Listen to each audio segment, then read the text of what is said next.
Bueno, entonces, bueno, el repaso como para que quede desde el principio. En la clase de hoy vamos a ver aspectos que eran de la clase pasada, de la unidad 1, donde vimos los conceptos principales sobre tecnología, comunicación, tecnología, cultura y aprendizaje. Y hoy vamos a hacer un paso más y vamos a ver ya cómo se puede integrar estos conceptos nodales que articulan la educación mediada por tecnología dentro dentro de un espacio en la educación superior.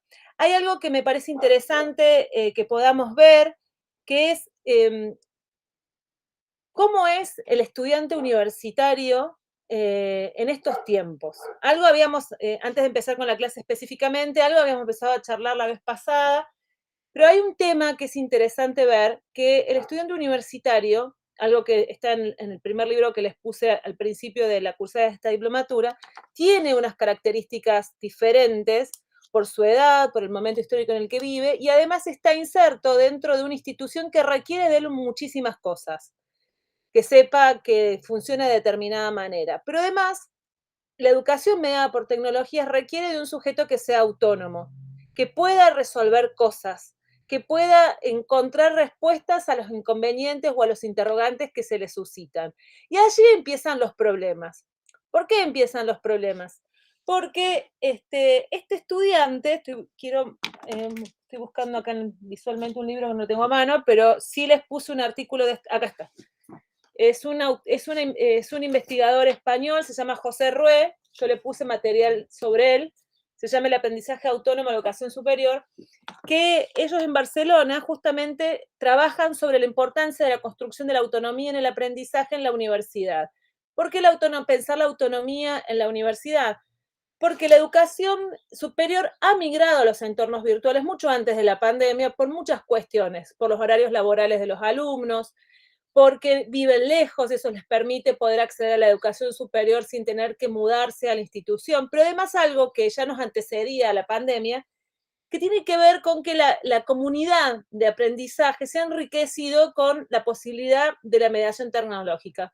Ustedes que son de las ciencias exactas, lo han podido disfrutar mucho mejor que nosotros desde hace más tiempo, tener accesos a papers o grupos de trabajo, y cómo inclusive los grandes grupos de investigación que se pudo ver ahora con el tema de la pandemia, pudieron ser posibles por Internet. Si no, no hubiéramos podido tener tanta posibilidad de acceso al trabajo. Inclusive las cantidades de congresos y reuniones han sido muy importantes a partir de la mediación tecnológica. Pero para que eso sea posible, había un sujeto de aprendizaje preexistente.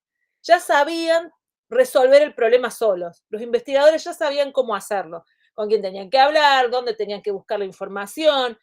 Eso ya estaba resuelto. El problema se suscitó con los chicos que ingresaban a este sistema en este contexto de migración forzosa, pero también, y acá yo incorporo una variable argentina, que si bien este autor, Joan Rué, lo considera como un hecho importante, él dice, el acceso, el ingreso masivo a la universidad ha llevado que se note la diferencia del acceso a la educación y a la cultura y esa diversidad de abanico en el ingreso a la educación y a la cultura presenta muchos desafíos a la hora de aprender. Ahora, nosotros además tenemos un caso muy particular en la Argentina, que es la posibilidad de ingreso a la universidad por artículo séptimo y las características propias que tienen nuestros sistemas educativos, en este caso el provincial, que ha llevado que con las distintas decisiones que se han tomado de promoción, bueno, ahora ni hablar, ¿no? Bueno, ahora todo el país está con el tema de la promoción inmediata, todos van a vivir el modelo santacruceño de pasar de un año al otro sin ningún inconveniente. Digamos, por ejemplo, los chicos pueden ingresar a la universidad teniendo 7 previas o no se les toma asistencia. Hay un montón de flexibilizaciones en ese proceso que ha llevado a que la escuela secundaria ya no sea la que era antes y la que el sistema universitario argentino requería. Había no solamente contenidos, sino prácticas construidas en la secundaria que no están. Además de una sociedad que, y esto sí que lo podemos discutir, pero hay una sociedad en la que ve la secundaria como que no es tan importante. Como puede ser que ya, bueno, puede ser que no vayan, si total con Google se suplen los contenidos, o para qué querés saber el Quijote de la Mancha, si en definitiva vos querés ser carpintero. Sí, Fernando. No, algo que era muy común cuando daba en media, e incluso yo lo escucho en muchos de mis compañeros, que si por 2 horas, ¿para qué lo voy a mandar? Tal vez había un profesor que daba clase 7:30 a 9 o de 9 a 10:30 y le era un trastorno al padre ir a buscar al chico y llevarlo por 2 horas y entonces esa materia que tal vez no había paro o justo daba clase el profe no la mandaba. Entonces hasta esa comodidad de los padres de decir, bueno, 2 horas y no es importante hoy, pero 2 horas hoy, 2 horas mañana y el chico no fue en toda la semana, en las pocas materias que se le dictaban, ¿no?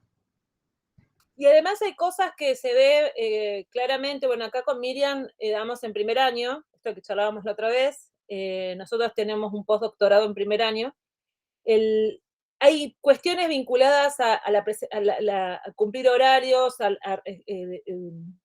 prácticas de encuentro, de trabajo en grupo, de producción de materiales, digamos, ausencia de institucionalidad, que se repercute de manera negativa en los procesos universitarios y que eso, además, hola Carlos, ¿cómo estás? Y que eso repercute en la universidad, pero fundamentalmente en esto que requieren, y ahora vamos a profundizar un poco más lo que habíamos charlado la vez pasada, en este sujeto de aprendizaje que requiere la educación mediada por tecnología. Yo no sé cómo ha sido su experiencia, la experiencia de ustedes en este tiempo de pandemia, pero bueno, uno de los rasgos comunes era, ¿y qué hago? Y vos le mandabas el mail o le ponías la actividad. Tenés que hacer esto, leer este material, buscar tal cosa. Le explicabas todo y te respondían, ¿y entonces qué leo? Necesitaban que le dijera, ay, ve niño y lee tal cosa. ¿Y entonces qué respondo? ¿Y a dónde miro? No, está bien, Carlos, ¿cómo estás? Un placer verte, hace tanto que no nos vemos. Entonces, las tecnologías requieren de un sujeto autónomo que pueda desenvolverse dentro de este entorno. Pero para que este sujeto autónomo pueda dar cuenta de ese tránsito, el docente también debe trabajar en ese proceso de formación para que las actividades sean. No es, bueno, ahora manejate, no, búscalo y hacelo, sino que en la práctica en la práctica docente deben planificarse esas actividades para que ese sujeto pueda constituirse de manera autónoma. De manera que en esta segunda unidad vamos a llevar estos 3 conceptos que vimos la clase pasada para empezar a ver esta propuesta. Es una propuesta que es el guión conjetural para poder planificar o poder pensar el diseño de estas actividades de enseñanza dentro de los entornos mediados por tecnología. Bueno, ustedes ya tienen muchos años de docencia y saben que llega un momento donde algunos pasos se van automatizando. Por ejemplo, el primer punto, que es el comienzo del establecimiento del estado de la cuestión, que es la primera actividad que tienen que hacer, que les queda 4 días, les recordaba, que bueno, ahí les voy a explicar un poquito más sobre ese tema. Entonces, ese es el recorrido que vamos a hacer hoy. Hay cuestiones que no nos vamos a detener a ver, o sea, no vamos a ver la historia de la educación mediada por tecnología, simplemente está como para ponerle un contexto y para poder retomar algunas cosas. Lo que nos vamos a dedicar hoy y las clases que quedan es ir avanzando sobre esto. Bueno, Carlos, no sé si has podido ver lo que estuvimos trabajando, pero bueno, hoy vamos a profundizar sobre esto, yo les decía al principio a los compañeros, en esto de los 3 conceptos pilares que sostienen esta idea de la educación mediada por tecnologías para poder avanzar en una propuesta de diseño de práctica de enseñanza. Vos tenés mucha experiencia en la docencia, entonces seguramente algunas cuestiones ya las habrás escuchado, pero el ejercicio va a ser ahora, ¿cómo esto que nosotros tenemos aprendido, tanto en el profesorado o en la práctica, nos permite pensar la intervención en estas aulas virtuales? ¿Sí? No sé si quieren una pregunta o algo mientras yo intento nuevamente hacerla, como siempre, algo me falta, me sobra. Por ahí un comentario, Lucrecia. Mucha experiencia en la presencialidad y muy poca en la virtualidad. Por eso estoy acá, para ver qué puedo aprender, ¿no? Pero es buenísimo. Fundamentalmente la pandemia nos modificó algunas formas de ver las cosas, ¿no? Y tener que retomar cosas que ya se venían estudiando, pero a las que no le habíamos prestado atención. Sí, bueno, ahí ya no, recuerden que no los veo, cualquier cosa me interrumpan con la... Lucre, te hago una consulta, Sí. como para irlo pensando con el guión y con la actividad del jueves. El objetivo final es hacer un guión, pero de la materia que dictamos, sí, de un contenido en particular, pero de la materia que dictamos en la virtualidad, más allá de que la materia sea presencial.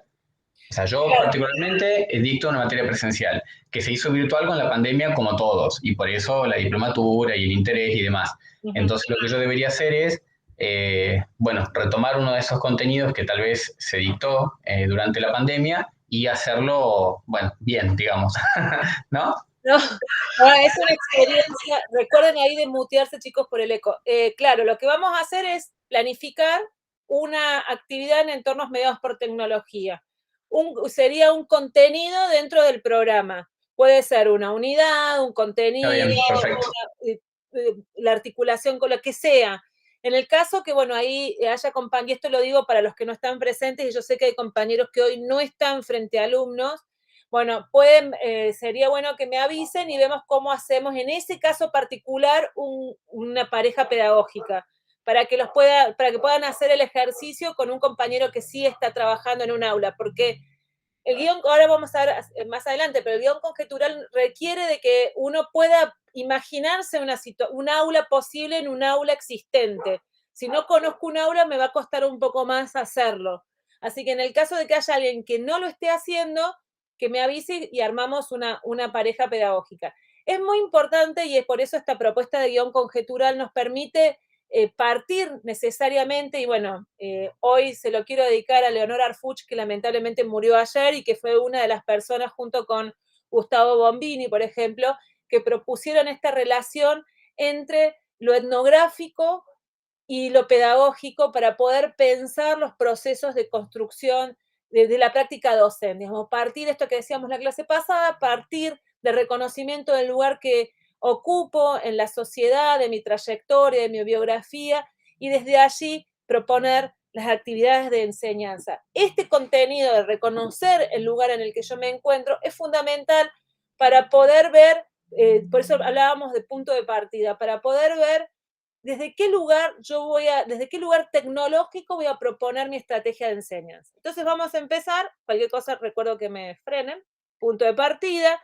Recuerden que estamos con este tema de una relación necesaria para la educación superior mediada, y vuelvo a decir, a hacer hincapié en la educación superior, para poder pensar este concepto que estábamos viendo recién de el aprendizaje autónomo. Porque acá autonomía no es lo mismo que en la primaria. En la primaria yo puedo ir trabajando desde el primer grado a partir de la planificación de distintas actividades, que el estudiante pueda formarse dentro de un proceso de aprendizaje autónomo. Pero ya en la universidad se supone, y ese es el deber ser del estudiante universitario, la universidad ya supone, en cuanto a institución, que el estudiante ya es autónomo. Pero es autónomo no solo porque lo aprendió en la secundaria, sino porque es un sujeto mayor de edad que, como diría una vez una compañera docente, ya sabe cruzar la calle solo. O sea que hay cosas que ya sabe resolver. Y que nosotros nos dimos cuenta o fuimos aprendiendo, especialmente en este momento de pandemia, que ese deber ser del que se supone no es tan así. Por eso acá hago hincapié ya puntualmente por qué educación superior y dónde vamos a encontrar el matiz. Bueno, vamos a, como hablábamos en la clase pasada, de una comprensión compleja. Esto de abordar la educación en el nivel superior mediada por tecnología requiere un paso necesario: identificar los conceptos que la sostienen, la articulan y le dan forma. ¿Qué significa entonces, como charlamos la otra vez, la educación superior mediada por tecnología? Es lo mismo que en cualquier otro nivel, que es lo mismo ir a la universidad en un entorno mediado que estudiar inglés en como la propaganda de la televisión. Es el mismo procedimiento. ¿Cuál es la diferencia? Reconocer su gramática, sus condiciones de producción y sobre todo de recepción. Y acá estos conceptos de gramática en la producción y en las condiciones de producción y las condiciones de recepción son dos conceptos que se articulan con el concepto de comunicación que vimos la otra vez. La comunicación en cuanto a un sujeto que dice y un sujeto que recibe, y que ese sujeto que dice y ese sujeto que recibe se encuentran inscriptos en situaciones de recepción totalmente diferentes. Esto lo vamos a profundizar un poquito más adelante. Esta relación compleja, y acá es importante tener presente, no es causalista, ni unidireccional, ni finalista. ¿Qué quiere decir esto? El profesor, en cuanto sujeto de enunciación o enunciatario en el momento de dar la clase, no es una persona que se pare y dice algo y que el alumno lo va a recibir en cuanto yo se lo digo. Eso sería unidireccional. Por más que yo esté al frente de la pantalla y le ponga un video, eso no significa que sea recibido de la forma en la que yo lo estoy planteando. No es finalista y no es causalista, es decir, no es una causa para un solo efecto. Estos tres conceptos que uno podría decir, bueno, sí, obviamente, cuando yo doy clase, al estudiante le suceden cosas en una clase presencial, ¿no? Sabemos, por eso elevamos la voz, o caminamos, o tratamos de buscar la mirada dentro del aula del alumno, les preguntamos. Ahora, cuando nos mudamos a la virtualidad, nos encontramos frente a una cámara donde estamos quietos, a lo sumo podremos mover las manos, prepararnos un mate, pero no hay mayor desplazamiento. Hay un solo canal donde pareciera que yo solo miro a uno, o sea, pareciera que hay unidireccionalidad, pareciera que la comunicación va por un solo canal, como era el modelo matemático de la comunicación. Y nosotros vamos a empezar a ver ahora, desde la perspectiva de Stuart Hall, que justamente eso no es así, que ya sea desde el dispositivo tecnológico que estamos utilizando, una computadora, una tablet, un teléfono, desde el soporte que utilicemos para poder comunicar, Meet, o en este caso que es el Genial, o el Powtoon, o el programa que utilicemos, y los contenidos que coloquemos en ese soporte material de sentido, va a hacer que la recepción de esa clase varíe. A su vez, no solo por lo que yo produzco, sino por lo que el estudiante puede comprender de lo que yo estoy diciendo a partir del empleo de esa tecnología. Un ejemplo claro y que vamos a ir profundizando en el transcurso de este seminario, una época, hace como 10 años atrás, que se puso de moda usar ay, se me fue el nombre, esta presentación que es... Prezi. El Prezi. Ya creo que ya me leen la mente. Se puso de moda el Prezi como para superar el PowerPoint. Y cuando hacían el Prezi, los que hacían lo mismo que se hacía en el PowerPoint. No había un cambio en la presentación. ¿Y por qué no había un cambio? Porque no se había comprendido cuáles eran los supuestos comunicacionales y epistemológicos que articulaban este dispositivo a la hora de presentación de contenido. ¿Qué presenta el Prezi? El Prezi es una presentación compleja, relacional. Si yo no sé elaborar un contenido de manera relacional y no lo sé explicar en esos términos, el Prezi se transforma en una herramienta que reproduce un PowerPoint de manera lineal, pero con otros dibujitos. Y de hecho nos puede llegar a marear si no lo sé utilizar. Entonces, esta comprensión compleja implica reconocer justamente otro modelo de comunicación para poder pensar distintas estrategias de enseñanza. Bueno, como empecé a adelantar recién, esperen que si veo que entra alguien. Ay, dejar de compartir. Admite. Acá. Ahora vuelvo a compartir. Bien. 3 son los conceptos que decíamos que sustentan esta propuesta. Lo empezamos a ver la clase pasada. Comunicación, cultura y aprendizaje. Y acá vamos a ver comunicación como práctica específicamente significante. Esto desde la dimensión de la teoría crítica. ¿Qué significa? Es decir, bueno, Raymond Williams, que forma parte de los estudios culturales, dice que la comunicación, y va a tomar desde allí, en esta definición, va a parafrasear a Gramsci cuando habla de intelectuales, que dice que todos somos intelectuales, solo que algunos lo ejercen como profesión. Él va a decir La comunicación, todos ejercemos la comunicación. Comunicación es todo comunica. Un árbol comunica, un perro se comunica, las personas se comunican. Ahora dice, la comunicación como práctica, como ejercicio, es específicamente significante, es decir, puede uno identificar la comunicación con su propio objeto de estudio. Y decir, bueno, ¿y cómo sería eso? Bueno, la comunicación implica el reconocimiento de sujetos puestos en relación en la disputa, o puestos en relación a partir de la disputa por los sentidos que nombran el orden social. Y acá va a haber algo interesante esta definición. Ya no es la comunicación como emisor, canal y receptor, sino como sujetos que están en tensión por nombrar la realidad. Es decir, hay sujetos con distintos puntos de vista y en torno a qué? En torno a nombrar lo que nos sucede. Reconocer la diferencia, la tensión en nombrar la realidad implica decir que no todos pensamos lo mismo, que no todos lo decimos de la misma forma y que eso hace que la comunicación sea específicamente significante. Hay algo que nos puede decir la comunicación y que nos permite ver en la sociedad que otras ciencia no. Por eso lo vemos desde este punto de vista. Si nosotros vemos a la práctica docente desde la comunicación, vamos a ver cómo desde cómo el docente produce, iba a decir, planifica sus clases teniendo en cuenta al estudiante, a sus condiciones de recepción, en este caso, al estudiante desde el lugar en el que va a participar en las clases, si lo va a hacer en su habitación, en la calle, por el teléfono, en el trabajo. Nosotros hemos tenido este año estudiantes remiseros que ponían el Zoom como si fuera la radio para poder escuchar la clase.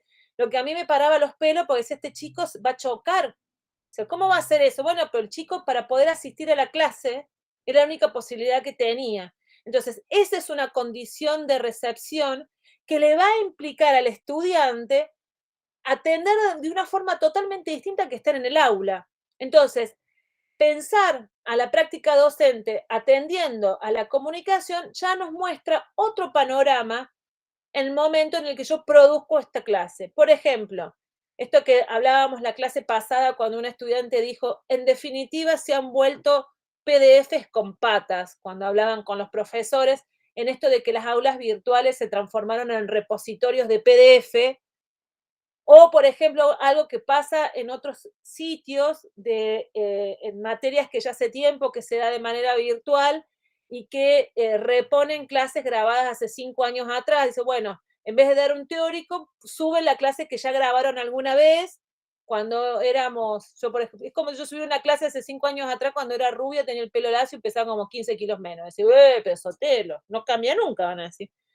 Eso es una forma también de pensar que no importa quién es el que está al frente de la cámara, sino que lo que importa es el contenido. Bueno, eso es un posicionamiento comunicacional frente a esa práctica.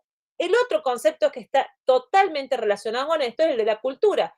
Si yo pienso la comunicación como una práctica específicamente significante, que tiene en cuenta las condiciones de producción, las condiciones de recepción, este tema de decir, se tiene en cuenta desde dónde hablo y tengo en cuenta desde dónde recibe la clase el alumno, la variable es la cultura.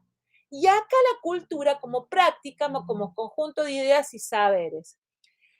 Acá esto lo charlamos la clase pasada cuando poníamos en tensión el concepto de brecha digital y decíamos que pensar en brecha es pensar desde una perspectiva evolucionista, de pensar de que algunos están más desarrollados que otros en la posibilidad de poder acceder a la tecnología. En cambio, pensar en términos de cultura nos permite ver qué es lo que sabe cada sujeto en torno a esa práctica. Entonces, quizás nos suceda, no, quizás no, yo creo que es una de las cosas que está sucediendo en este momento, los estudiantes y tienen capacidades para producir contenidos sintéticos en memes o en presentaciones más conceptuales, como por ejemplo esta que estamos usando ahora, y no quizás un ensayo. hay una transformación en los procesos de construcción de conocimiento y en la producción de conocimiento. Ahí no es brecha digital, sino lo que sucede hay un cambio cultural, es decir, un cambio en la práctica, en la construcción de conocimientos. Y entonces ahí damos pie al tercer concepto, que es el aprendizaje como proceso, relación entre sujetos, objetos e instituciones. ¿Qué significa relación entre sujetos, objetos e instituciones? Y recuerden que estamos hablando de una perspectiva que no es unidireccional, ni finalista, ni causalista, sino que es compleja. Quiere decir que el sujeto no solamente se relaciona con otro sujeto, es decir, un estudiante no solo se relaciona con el docente, sino que también con un objeto, y en este caso podríamos pensar, se relaciona con la computadora, con la tablet o con el teléfono, y también en esa misma instancia se relaciona con la institución, que en este caso es la universidad. Entonces, el aprendizaje no solamente se da en ese momento en el que estudia, lee un texto o escucha una clase, sino como ese proceso que relaciona al estudiante con el docente con el estudiante, también con las familias, algo que veíamos en la clase pasada, con los objetos y las instituciones. Entonces, vamos a ver que hay una relación conceptual en la educación mediada por tecnología, que es esta que acabamos de plantear recién. Comunicación, cultura y aprendizaje. Les quiero decir que esta presentación yo se las voy a dejar en el aula porque tiene hipervínculos que se los voy a mostrar ahora. La comunicación en cuanto, digamos, la educación superior mediada a tecnologías, con una pata en la comunicación en cuanto que implica reconocer la subjetividad dada entre el docente, el estudiantado y los objetos, en cuanto a las condiciones de producción y de recepción. Esto nos va a permitir ver que cada materia va a requerir de una dimensión comunicacional diferente. No es lo mismo dar historia de la educación que química, esto es lo que veíamos la otra vez. No es lo mismo dar análisis matemático que introducción al conocimiento científico.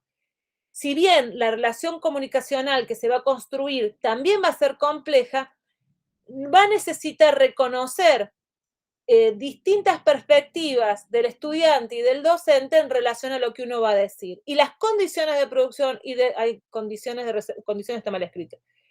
Y condiciones de recepción van a necesitar ser también consideradas en otros términos. Para profundizar este aspecto, yo acá les puse el link de un texto de Stuart Hall que se llama Codificar y Decodificar, donde justamente, Stuart Hall es un representante de los estudios culturales ingleses.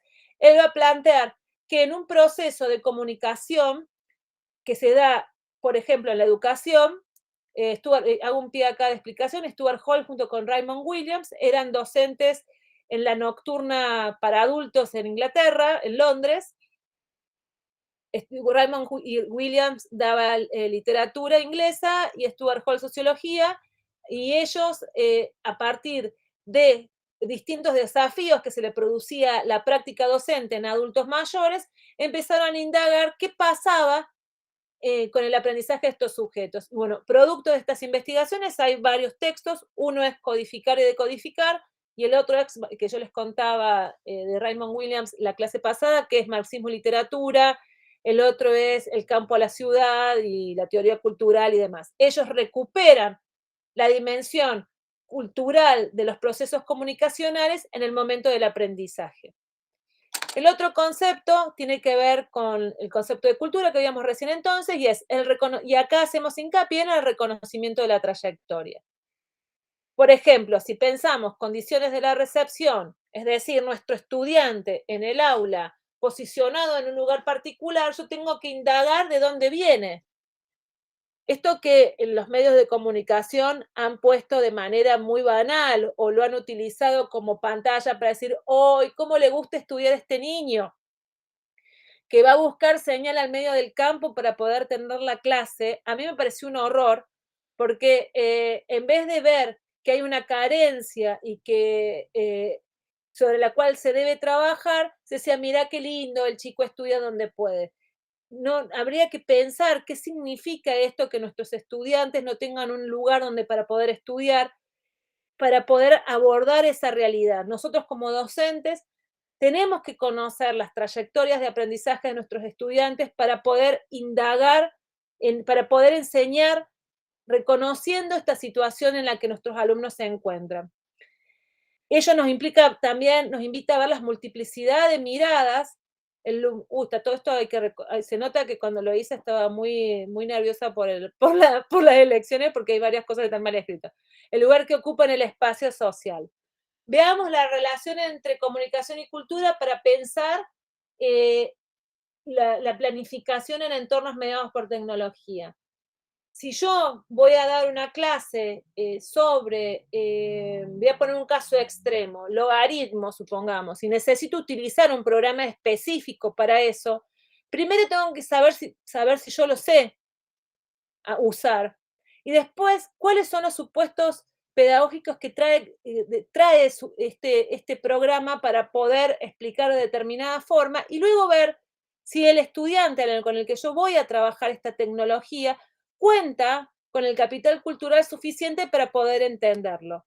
Esto que parece obvio es uno de los puntos que marca, digamos, que divide aguas en la enseñanza o en la didáctica de la educación superior mediadas por tecnología. ¿Por qué digo que divide aguas? Porque hay un supuesto, y esto también lo veíamos la vez pasada, que considera que los alumnos, como nacieron en el 2000, ya saben cómo funciona la tecnología. O sea, como los alumnos nunca vieron lo que es tener, no sé si alguien entró ahí, esperen que... No, yo algo que quería agregar. Cuando decía vos ahí el tema de un recurso X para logaritmo, nos pasó en un curso que hicimos sobre simuladores de química, en el cual los conceptos epistemológicos que deberían tener no los tienen. Por ejemplo, decía, te dibujan una molécula de agua en una solución, 1, 2, 3, 4, 5, pero dibujan 5 moléculas. ¿El resto qué es? ¿Vacío? Entonces decía, la simulación no es apropiada para el concepto que se quiere demostrar. Entonces ahí nos dijeron, entre comillas, ¿no? Filtren qué simulaciones van a utilizar, porque algunas epistemológicamente no están enseñando la realidad. Es como que es muy bonita, es muy práctica, pero en realidad uno no estaría siendo verídico con respecto al concepto que quiere transmitir. Eso es lo que decías vos con respecto a pensar si yo conozco ese dispositivo y si es aplicable para los estudiantes. Exactamente, por ejemplo, una de las cosas que nosotros estamos viendo ahora con los programas para encuestas es que tiene predeterminada la variable sexo. Entonces, para pensar justamente el concepto que me ata ahora aprendizaje con cultura y comunicación para ver biografías educativas, relaciones entre sujetos y condiciones de inclusión en el sistema educativo. Hoy, 2021, tener una variable en un cuestionario que sea sexo genera mucha discusión. Hace 10 años atrás no generaba discusión. ¿Por qué hoy genera discusión? Porque uno se pregunta, ¿y de qué te sirve saber si es varón o mujer?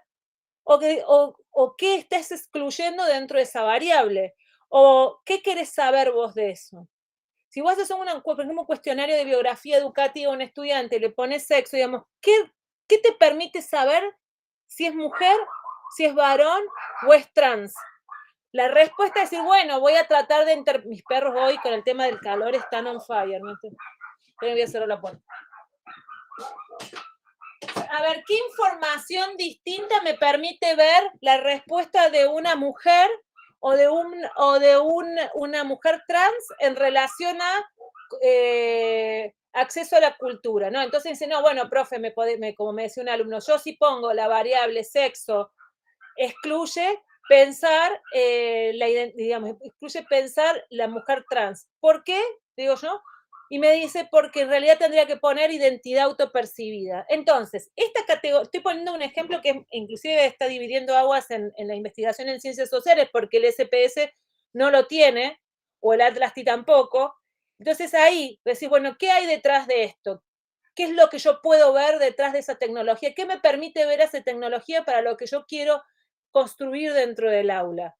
¿Qué conocimiento trae consigo implícito que a mí me permite trabajar determinada cosa. Eso como docente. Después como estudiante, ver si el estudiante, esto que vos decías recién, puede responder de acuerdo a lo que yo le digo. Si posee el capital cultural suficiente para dar cuenta de esa pregunta o de ese contenido que yo quiero trabajar. No dar por supuesto que porque nació en el siglo XXI y tiene un teléfono celular, puede comprender la gramática de producción de conocimiento de esa tecnología. Por eso es importante, y si se fijan, la tríada empieza con comunicación. Comprender las condiciones de producción de esa tecnología me va a permitir entender cuáles son las prácticas de aprendizaje que ella trae consigo. Porque se puso muy de moda el Powtoon, el Canva y todo esto, pero está sucediendo lo mismo con lo que pasaba con el PowerPoint y el otro programa que me lo volví a olvidar, que porque estoy viendo producciones en Canva que le cuesta mucho poder construir una idea principal o una síntesis de lo que quieren decir. Entonces volvemos a que el problema sigue siendo el mismo. Se utiliza la tecnología porque queda bonito, pero nos cuesta producir el conocimiento que da cuenta esa tecnología. Entonces, Lucrecia, sí. Lo que pasa es que allí me parece que hay una cuestión en esto que vos estás planteando que es un poco más de fondo, ¿no? El tema es, si yo quiero generar, digamos, que el alumno relacione, primero tengo que saber si relaciona o enseñarle a relacionar, ¿sí? Porque usar una tecnología que relacione por sí sola no lo va a hacer relacionar. Exactamente. Digamos, ¿no? O sea, porque hoy por hoy también el PowerPoint te da la posibilidad de crear relaciones. Sí, pero vos lo podés usar en forma lineal como lo usábamos al principio, o lo podés usar para crear relaciones. Pero el tema es, ¿sabemos qué es una relación y cómo construirla? Me parece que va a ese nivel, ¿no? Esto mismo llevado al tema de la cultura que vos planteabas recién. En otro de los seminarios discutíamos esta cuestión de el uso de la tecnología que hacen los jóvenes y si que son expertos en redes sociales, pero son expertos en usar la tecnología para educarse, para aprender. Esa era la pregunta, ¿no? O sea, ¿la utilizan como herramienta educativa o la utilizan solo como forma de juego, de gamificación y de recreación y cuánto para lo educativo? Sí, ahí también me parece que hay una pregunta muy interesante que es, en relación a lo que vos decís, Carlos, que es qué es lo que están aprendiendo ahora los jóvenes y qué pasa con la universidad en relación a eso, ¿no? Que yo creo que los estudiantes, los jóvenes, voy a hablar en general, utilizan la tecnología para finalidades que no tienen nada que ver con lo que sucede en la universidad. Por eso yo hacía hincapié al principio con esta cuestión del aprendizaje autónomo, que es lo que requiere y da por supuesto la universidad que tiene. Vos decís, le enseñamos a relacionar. Mira, nosotros estamos justamente en este momento haciendo una investigación junto con Adiumpa sobre este tema, para poder rastrear justamente qué está pasando con la enseñanza en la educación superior, porque nos preocupa ver estos supuestos. Se supone que, bueno, a ver qué se supone. Se suponen muchas cosas en torno a la cuestión del aprendizaje del alumno que llega, pero se supone casi, como diría John Rowe, de manera natural, porque nosotros cuando estudiamos a la universidad éramos otro sujeto del que es ahora. Yo escuchaba a unos profes que decían, ahora los alumnos llegan a la universidad sin haber trabajado nunca. Y cuando yo fui a la universidad, por lo menos tuve 2 trabajos antes. Uno quizás en la secundaria, para poder pagarme los gustos. Hacía una changa en el verano, me decía uno, y otro trabajó en la cosecha levantando la uva. Entonces decía, yo cuando llegué empecé a trabajar como docente, yo ya había trabajado. Y cuando estudié, yo ya sabía lo que era. Ese es el sujeto, estos somos nosotros, nacidos en la década del 70, nacidos en la década del 60, que hemos tenido otra experiencia en la construcción de nuestra autonomía como adultos. Hoy tenemos otro sujeto que tiene acceso a la cultura de otra forma, con otros dispositivos, con otros relatos sociales, y la universidad no ha cambiado. Siguen pidiéndose, esto lo charlábamos, te cuento, Carlos, la vez pasada, ¿no? Pero siguen pidiendo, digamos, siguen habiendo circuitos de legitimación de conocimiento fundados hace 100 años, bueno, quizás actualizados en sus palabras con las normas APA, por ejemplo, pero sigue habiendo circuitos de legitimación de conocimiento centrados con un estatus que está muy lejos de lo que sucede en la sociedad donde nuestros alumnos habitan. Por eso la educación mediada por tecnología requiere repensar cosas que nosotros ya las dábamos por supuestas. Esto que vos decías, le enseñamos a relacionar, y un profe me dijo que ¿por qué le tiene que enseñar a relacionar? Si ya debería hacer un cuadro sinóptico. O no se acuerdan cuando toman, algunos profes toman examen y dicen, pero ¿cómo? No sabe hacer un cuadro sinóptico, y el pibe te mira creyendo que hacer un cuadro sinóptico es hacer un cuadro comparativo. Y no lo sabe porque eso no lo aprendió, no se lo dijeron, o cuando se lo enseñaron no se lo evaluaron para que aprenda. Entonces hay una carencia sobre O nadie se lo enseñó. ¿Cómo? Porque o nadie se lo enseñó, porque todos supusieron que ya lo sabía. Claro. En el nivel secundario supusieron que se lo habían enseñado en la primaria. Y en la primaria se ocuparon de otras cosas, no de enseñarle a hacer cuadros sinópticos. ¿Sí? Y ese chico no lo sabe hacer y todos creemos que sí. Exactamente. ¿Sí? Y ahí tenemos un problema. Ahí, miren, les pongo en este hipervínculo 2 textos que va a permitir profundizar sobre estos conceptos que acabo de proponerles. Pero ahí, como justamente estamos conversando, esta relación entre comunicación, cultura y aprendizaje propone una relectura de la práctica docente en un escenario mediado por tecnología, para no, digamos, tendientes a romper esa naturalización de que la tecnología es obvia y que por eso pueden aprender. O esto que decías vos, Carlos, que cómo usan la tecnología y en qué términos lo usan los estudiantes, y si eso realmente les permite o no aprender en los entornos mediados. Entonces, las preguntas clave sería cómo tornar evidente en una clase estos puntos de vista, es decir, cómo planificar atendiendo a esta relación compleja. Acá no les puse nada.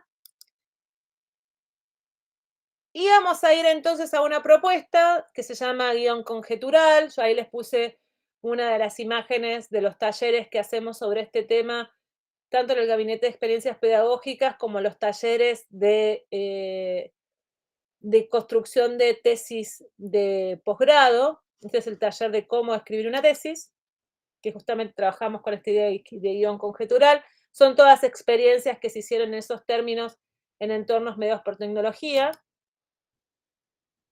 Y vamos a ir a la definición. Gustavo Bombini, si no lo conocen, les cuento, él es especialista, si él es doctor en letras y es especialista en didáctica de la lengua, se especializó en el nivel primario, pero hace una propuesta del guión conjetural para poder pensar la práctica docente. Ustedes tienen textos sobre práctica docente, porque justamente pensar la práctica docente va de la mano de pensar la didáctica. Pensar cómo yo abordo la enseñanza implica también cómo voy a diseñar esas acciones para poder intervenir dentro del aula.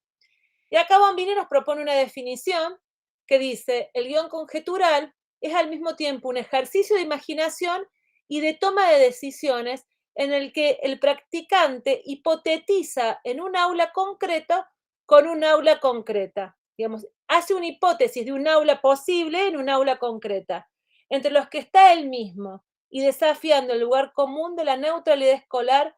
El guión se escribe en primera persona. Es decir, primero, el guión es conjetural porque uno establece una conjetura. Podríamos decir, una propuesta una hipótesis de trabajo. Es decir, bueno, yo imagino un aula posible a partir de un aula concreta, química orgánica. Bueno, a ver, no sé, yo estoy inventando materias, no sé si existe química orgánica como materia o quizás química, por general. ¿Cómo voy a trabajar un aula concreta? Dice Gustavo, pero ¿qué significa el aula concreta? Es con los alumnos con determinada trayectoria de aprendizaje, que ha configurado determinada biografía, en un aula en una determinada unidad académica, de determinada carrera y año. Pienso eso. ¿Cómo se va a construir cómo será esa aula? Digo, bueno, a ver, va a presentar determinadas características. Y dice que desafía el lugar común de la neutralidad, es decir, esto de escribir en tercera persona como si uno no estuviera involucrado, porque lo importante es acá decir, yo pienso, yo siento, yo creo, yo veo las cosas de determinada manera. Y acá es donde, y vamos a adelantarnos, además vamos a empezar a trabajar o explicar la actividad que tienen que hacer para esta semana, que es empezar con el diseño del guión conjetural con el punto de partida. Y el punto de partida es hipotetizar un aula concreta. Esto que decíamos recién, bueno, a ver, ¿cómo será el aula que debe responder a un posicionamiento que dé cuenta de la relación conceptual entre comunicación, cultura y aprendizaje? Es decir, ¿cómo yo voy a pensar esa aula a partir de la relación de estos conceptos? ¿Qué es cómo la voy a ver? Y bueno, yo tengo que empezar a tomar decisiones. Si la comunicación es una práctica compleja que tiene que ver con la gramática de producción y con la gramática de recepción, bueno, a ver, ¿cómo yo voy a abordar este contenido? ¿Qué materiales voy a usar? ¿Cuáles son los contenidos que voy a trabajar? ¿En qué entorno lo voy a ver? ¿Voy a hacer un precio, un PowerPoint, un Powton? ¿Voy a solamente hablar? ¿Me voy a firmar frente a un pizarrón? ¿Qué conocimientos tengo en torno a ese concepto? ¿Cuán reciente, digamos, qué materiales voy a utilizar? Los que uso siempre, voy a buscar. Y esto es una cuestión muy discutida porque hay colegas que no actualizan la biografía y hay otros que solo usan libros y hay otros que utilizan solo los papers. Acá es una discusión interesante sobre el uso de los materiales. Si nosotros queremos que los estudiantes puedan trabajar un registro académico, es importante que los materiales que trabajemos en el aula sean, en este caso, revistas científicas. ¿Por qué? Porque es el espacio donde primero, tiene una lógica de presentación de texto, de argumentativo, de texto científico, donde el alumno se va acostumbrando a leer esto. Esto lo hablábamos la reunión pasada, cuando veíamos que no sabían escribir informes de laboratorio y cómo llevarlos a trabajar sobre este tema. Es fundamental que si queremos que escriban ensayos, les hagamos leer ensayos. Si quieren que le escriban informes de laboratorio, les tenemos que hacer leer informes de laboratorio. Y esto tiene que ver justamente con la relación entre la comunicación, la cultura y el aprendizaje. Si yo quiero como objetivo que puedan comprender esos textos, tengo que trabajar esos textos y los tengo que trabajar con ellos, esos textos. Una de las herramientas que nosotros sugerimos y nos ha resultado digamos, nos ha dado muchos beneficios para que los estudiantes, digamos, le ha dado mucho beneficio a los alumnos, es la lectura de textos complejos a partir de las herramientas tecnológicas. Leer con ellos, identificar las ideas centrales, utilizar las herramientas que nos propone la tecnología para trabajar juntos la lectura de textos, poner en tensión los conceptos junto con los estudiantes. De esa forma, yo puedo establecer espacios de encuentro entre el estudiante que tiene determinadas condiciones de recepción con las que el docente le propone. Pero entonces, para poder dar cuenta de estas alternativas, lo primero que tengo que hacer, ahí interrúmpanme si quieren hablar. Lucre, te hago una consulta. ¿Eso lo has hecho con chicos de primer año también? ¿Lo de textos complejos? Por ejemplo, un paper. Con todo el Pero yo digo, por ejemplo, con los que ingresan de la media, por ejemplo. ¿Has tenido experiencia con chicos que vienen de media? Sí, lo hicimos en todos los niveles. Ah, de mira. hecho, es un taller que ahora lo vamos a empezar a implementar el año que viene en San Julián de manera permanente para los chicos de todas las unidades, de todas las carreras.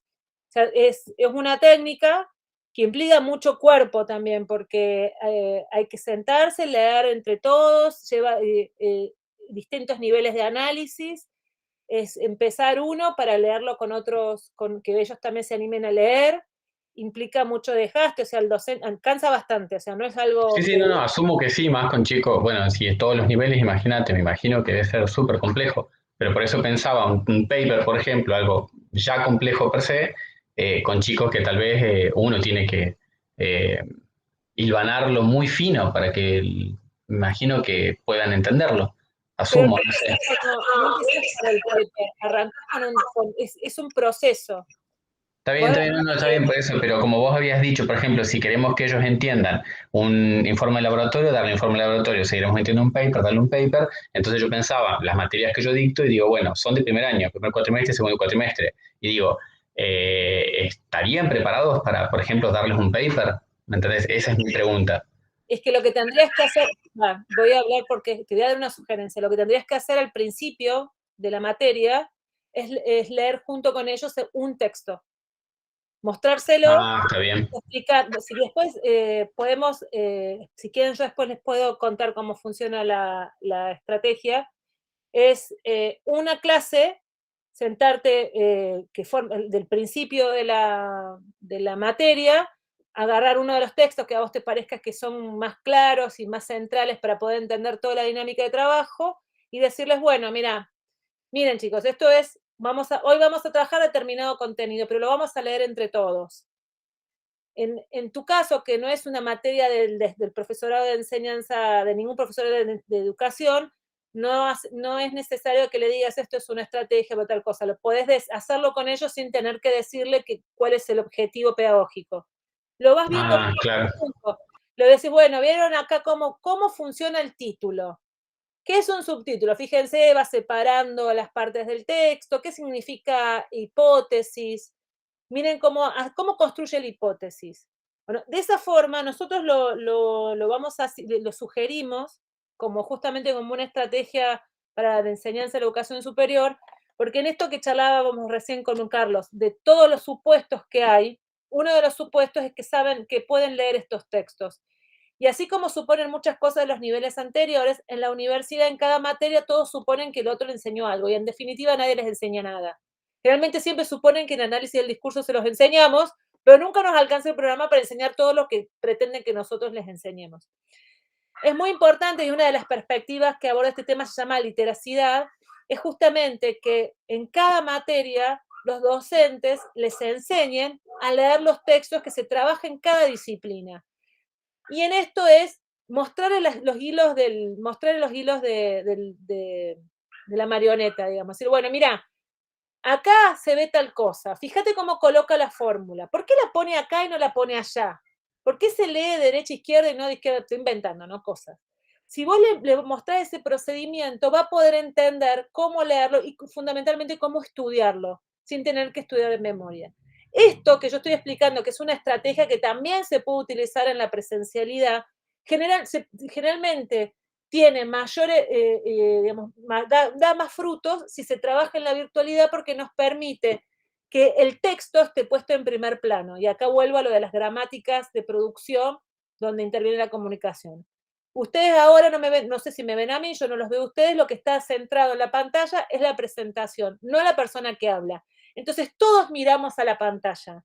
Entonces una estrategia de lectura colaborativa permite que todos miremos el texto y podamos ir trabajándolo de manera conjunta, y por eso, por ejemplo, el Genial tiene como eje justamente este tipo de estrategia y la complejidad nos propone a partir de distintos hipervínculos complementar las ideas. Pero digamos, el primer punto, el punto de partida del guión conjetural tiene que ver con poner en escena los distintos elementos que marcan mi largada dentro de la planificación de este contenido. Y son los vinculados al tratamiento del contenido, que el contenido sea, que esté actualizado, que haga referencia a los elementos que se trabajan dentro del campo. Si es en el caso de las ciencias naturales, se recomienda generalmente que haya materiales que constituyen el escenario de consulta frecuente de la disciplina. Por ejemplo, en ingeniería, en sistemas, los chicos claramente no leen libros, leen manuales o instructivos o procedimientos. Bueno, esa lectura, digamos, los ingenieros, llegar a ese tipo de lectura que implica un camino que hay que darlo en algún momento. Entonces, eso implica la utilización de determinados dispositivos. A nosotros en ciencias sociales nos pasa que también trabajamos con otro tipo de material, que tiene que ver ya más con libros. Bueno, hay que trabajar en la búsqueda de esos materiales. ¿Cómo voy a, bueno, si voy a trabajar, por ejemplo, alfabetización académica, y voy a tener que ver los desafíos de la lectura en la universidad? Bueno, vamos a ver qué materiales vamos a utilizar. Vamos a utilizar libros. Los libros, ¿son en PDF o son libros digitales? Si yo voy a utilizar un PDF, se lee totalmente distinto que un libro digital, porque fue producido el PDF para hacer un libro en papel, un libro que se dan vuelta a las páginas, que se puede rayar, que yo me puedo detener, que lo puedo cerrar. En cambio, el libro digital tiene otra estructura, otra gramática de producción. Generalmente tiene hipervínculos, tiene letras grandes, no tiene infografías, no tiene dibujos, tiene otra estructura, se lee distinto. Ahí les recomiendo sobre este tema justamente a Beatriz Sarlo, tiene un libro muy interesante en tiempos modernos donde ella analiza cómo cambia la lectura académica de los libros en papel a los libros digitales, que implica inclusive hasta otra mirada, de otro recorrido de la vista dentro de la página. Entonces, pensar, digamos, poder hacer una foto de cómo voy a arrancar en el diseño de mi clase implica ver qué cosas hay en torno a estos tres conceptos sobre el contenido que voy a abordar. Generalmente, cuando uno ya tiene experiencia dentro de la docencia, esta parte la obvia porque ya más o menos intuye cómo viene la cosa. Dice, bueno, primer año, ya sabemos cómo es el primer año, dónde más o menos viene la cosa, y damos por sentada algunas cuestiones. Pero es importante en cada comienzo de año hacer una reconstrucción de lo que sucede en ese año para poner en valor lo que nos pasó. Especialmente esto que decíamos en primera persona, poder decir, bueno, este año, por ejemplo, este año empecé un posgrado, tengo poco tiempo para estudiar, porque tengo que dar las clases, entonces pero me va a servir los materiales que estoy trabajando en tal posgrado para poder ver este contenido, que lo voy a trabajar de esta forma, con estas herramientas, y voy a poder utilizar estas herramientas porque los estudiantes ya la utilizaron en otra materia, o porque se usan frecuentemente, o porque ya utilizaron el UMPA bimodal, por ejemplo, y ya saben cómo utilizar el foro, entonces me va a servir para poder sacar dudas, digamos. Este tipo diario que uno escribe al comienzo permite colocar lo que desde qué lugar uno va trazando esta experiencia. Entonces, en este punto de partida, que sería como la construcción de un estado de la cuestión, nos permite reconstruir, es una reconstrucción de sentidos, sentidos en el sentido de lo subjetivo, ¿no? Lo que nos pasa, lo que pensamos. Puede suceder que ese año, como fue lo de la pandemia, fue tremendo, no sabíamos qué iba a pasar, entonces no sabíamos cómo nos íbamos a organizar, entonces poner en valor ese punto de partida nos permite también ir trazando caminos de lo posible. Identificar esos saberes previos en torno a la tecnología, esto que decía Carlos, que es cierto, digamos, el PowerPoint también permite establecer relaciones, pero yo puedo construir un PowerPoint que me permita explicar el concepto de manera relacional. ¿Cómo voy a utilizarlo? ¿Puedo yo explicar de manera relacional el complejo un contenido? Si no lo sé hacer, ¿cómo lo puedo aprender a hacer? ¿Vale la pena experimentar acá o no? El aprendizaje mediado tanto del docente como del estudiantado. Esto es muy importante. ¿Cuáles son las gramáticas de recepción de nuestros alumnos? ¿Qué saberes previos tienen en relación a eso? Reactualización de los núcleos conceptuales, esto que estábamos hablando recién. Y acá, que tiene que ver con la meta, es la identificación de los desafíos y cómo van a ser resueltos.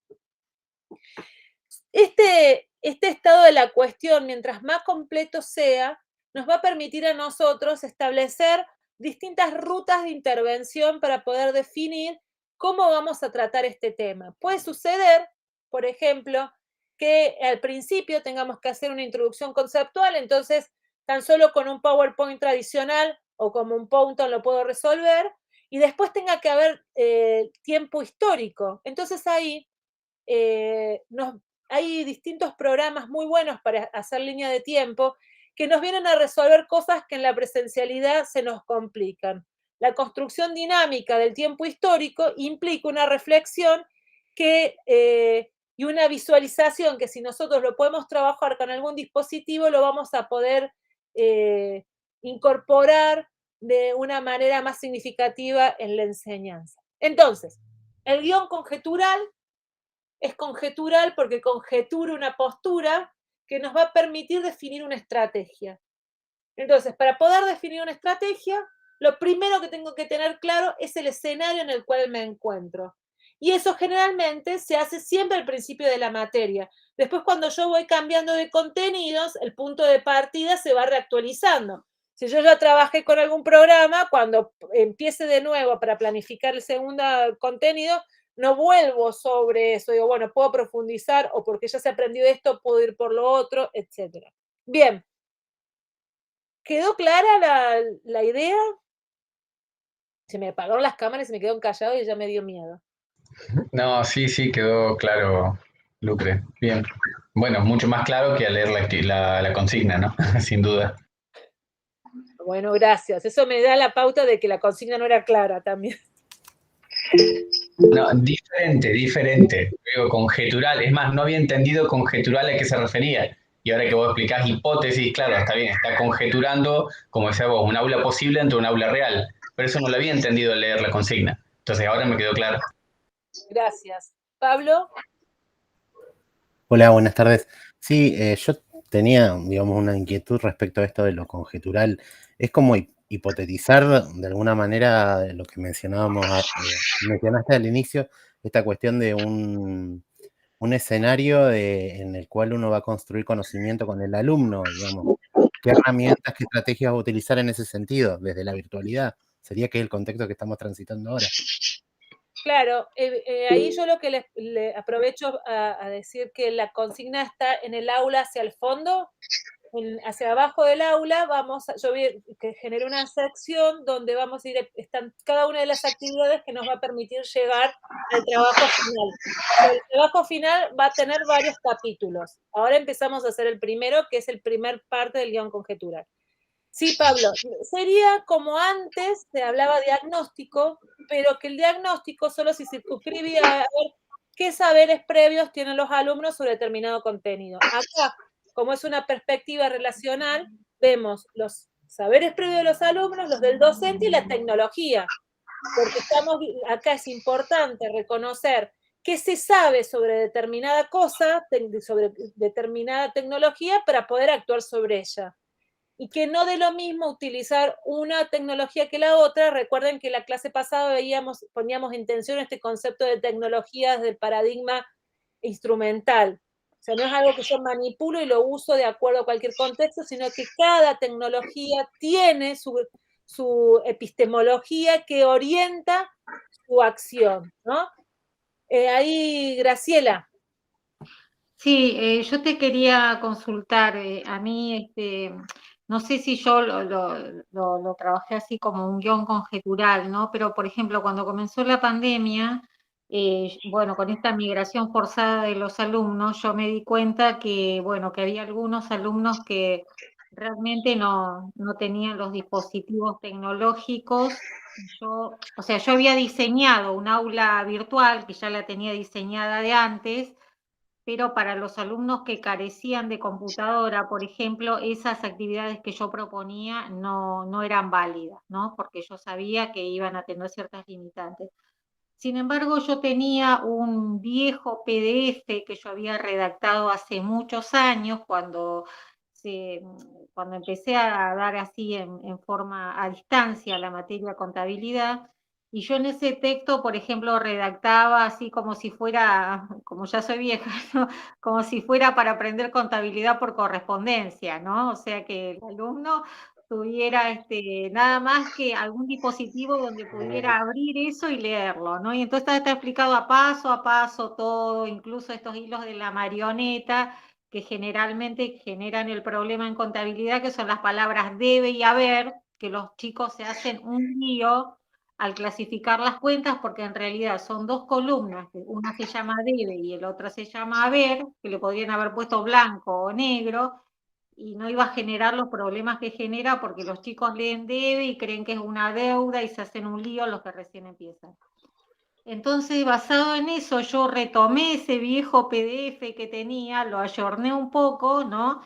Y bueno, y eso me sirvió para retener, digamos, algunos alumnos que si no fuera por ese material que era fácil de leer, por ejemplo, en un teléfono, y que y tenía muchos ejercicios prácticos con muchos ejemplos, y estaba guiado muy, muy paso a paso y partiendo de cero, bueno, eso me sirvió a mí como